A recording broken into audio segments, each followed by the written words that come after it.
لک الحمد یا اللہ الصلاۃ والسلام علیک یا رسول اللہ اما بعد۔ سلسلہ ہے ناظرین کے سوالوں کے جواب دینے کا۔ ناظرین میں سے ایک نے ہمارے کسی ویڈیو کے کمنٹس میں یہ سوال کیا ہے کہ کیا دوسری شادی کرنے کے لیے پہلی بیوی سے اجازت لینا ضروری ہے؟ یہ ان کا سوال ہے، آئیے توجہ کے ساتھ جواب سنیے۔ اللہ پاک نے ہر مرد کو 4 تک شادیاں کرنے کی اجازت دی ہے۔ شرط یہ ہے کہ تمام بیویوں میں برابری برقرار رکھی جائے، یہ شرط ہے۔ 4 کی اجازت میں شرط یا اجازت ہے؟ جو 4 کی اجازت ہے، عموماً لوگ مسلمانوں کے تعلق سے کہتے ہیں 4 شادی کی اجازت ہے، تو اسلام میں 4 شادی کی اجازت آزادانہ طور پر نہیں ہے، شرطیہ اجازت ہے، یعنی اس اجازت کے ساتھ کچھ شرطیں بھی لگی ہیں۔ اگر وہ شرطیں پائی گئیں تو 4 کی اجازت ہے، اگر وہ شرطیں نہیں پوری کر پائیں تو 4 کی اجازت ہرگز نہیں ہے۔ آزاد اجازت نہیں ہے، یہ شرطیہ اجازت ہے۔ شرطیہ اجازت کیا ہے؟ شرط یہ ہے کہ اگر ایک سے زیادہ شادی کرنا چاہتے ہیں تو آپ کو دونوں کے درمیان، پرانی بیوی اور پہلی بیوی کے درمیان برابری، انصاف، عدل، تمام چیزیں برابری کے ساتھ قائم رکھنی پڑے گی۔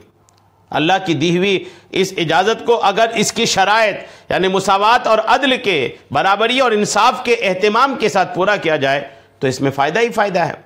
نقصان صرف اس صورت میں ہوگا جب ایک سے زائد بیویوں میں ناانصافی اور ظلم کی روش اپنائی جائے۔ نیز اس اجازت پر عمل کرنے کے لیے شوہر پہلی بیوی کو شادی سے پہلے بتانے یا بعد میں اجازت طلب کرنے کا شرعاً پابند نہیں ہے۔ یعنی جو مرد دوسری شادی کرنا چاہتا ہے وہ اس بات کا پابند نہیں ہے کہ وہ پہلی بیوی سے اجازت لے۔ نہ شادی سے پہلے ان سے پوچھنے کی حاجت ہے اور نہ شادی کے بعد گھر لانے کے لیے ان کی اجازت کی حاجت ہے۔ مرد اس کا پابند نہیں ہے۔ مرد یہ پابند نہیں ہے کہ وہ اپنی پہلی بیوی سے اجازت لے گا تبھی جا کر وہ شادی کر سکتا ہے، ایسا نہیں ہے۔ ٹھیک ہے، پہلی بیوی کی اجازت کے بغیر بھی بلا کسی تردد کے شوہر دوسری شادی کر سکتا ہے۔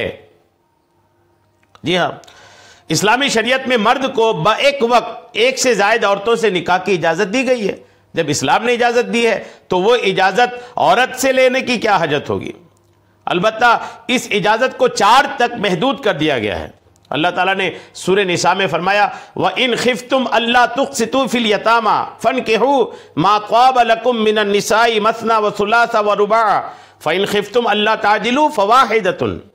اللہ فرماتا ہے اور اگر تم کو اندیشہ ہو کہ یتیموں کے ساتھ انصاف نہ کر سکو گے تو جو عورتیں تم کو پسند آئیں ان میں سے 2 3 4 سے نکاح کر لو۔